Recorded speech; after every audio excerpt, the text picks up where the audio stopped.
प्रजापतिगुं हवामहे कविम् कवीनामुपमश्रवस्तमम् ज्येष्ठराजम् ब्रह्मणाम् ब्रह्मणस्पत आनः शृण्वन्नोतिभिः सीदसादनम् श्रीमहागणाधिपतये नमः। अस्य श्रीरुद्रस्य प्रश्नस्य अघोर ऋषिः अनुष्टुप्-छन्दः सङ्कर्षणमूर्तिस्वरूपो योऽसावादित्यः परमपुरुषः स एष रुद्रो देवता अग्निक्रतुजरमायामिष्टकायागुंसतरुद्रीये जपाभिषेके विनियोगः। नमः शम्भवे च अग्निहोत्रात्मने अङ्गुष्ठाभ्याम् नमः। मयो भवेत दर्शपूर्णमासात्मने तर्जनीभ्याम् नमः। नमः शङ्कराय च चातुर्मास्यात्मने मध्यमाभ्याम् नमः। मयस्कराय च निरूढपशुबन्धात्मने अनामिकाभ्याम् नमः। नमः शिवाय च ज्योतिष्ठोमात्मने कनिष्ठिकाभ्याम् नमः। शिवतराय च सर्वकृत्वात्मने करतलकरपृष्ठाभ्याम् नमः। नमः शम्भवे च अग्निहोत्रात्मने हृदयाय नमः।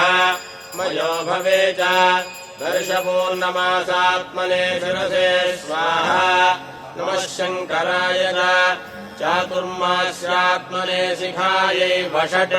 मयस्कराय च निरूढपशुबन्धात्मने कवचायहम्। नमः शिवाय च ज्योतिष्ठोमात्मने नेत्रत्रयाय वौषट्। शिवतराय च सर्वकृत्वात्मने हस्त्राय फट्।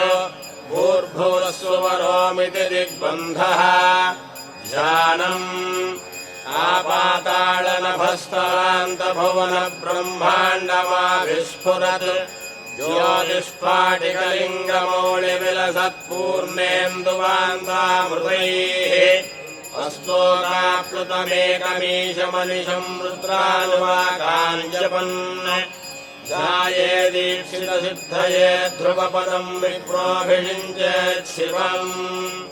ब्रह्माण्डम् व्याप्तदेहाभसितहिमरुचा भासमाना भुजङ्गैः कण्ठे कालाः कपर्दाः कलितशशिकलाश्चण्डकोदण्डहस्ताः त्र्यक्षा रुद्राक्षमालासुललितपौषशाम्भवामूर्तिभेदाः रुद्राः श्रीरुद्रसूक्तप्रकटितविभवानः प्रयच्छन्तु सौख्यम्।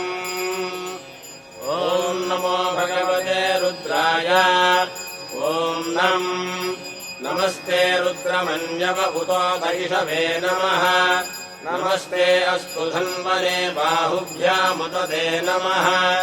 या दैषः शिवतमा शिवम् बभूवते धनुः शिवा शरव्या यातभतया न रुद्रमृडया या ते रुद्रशिवा तनोरघोरा पापकाशिनी त्वया नस्तनुभाषन्तमया गिरिशन्ताभिजागसीः यामिषुम् गिरिशन्तहस्ते बिभर्ष्यस्तवे शिवाङ्गिरिकृताम् कुरुमाहि पुंसीः पुरुषम् जगत् शिवेन वचसा त्वा गिरिशाच्छा वदामसि यथा नः सर्वमिज्जगदयक्ष्मकुम् सुमना असत् अध्यवोचदधिभक्ता प्रथमो देव्याभिषक् अहीगुश्च सर्वाञ्जम्भयन् सर्वाश्च यातु धान्यः असंयस्ताम्रो अरुण उत बभ्रुः सुमङ्गलः ये चेमागुम् रुद्रा अभितो दिक्षुः श्रिताः सहस्रशो वैशागुम् हेणयीमहे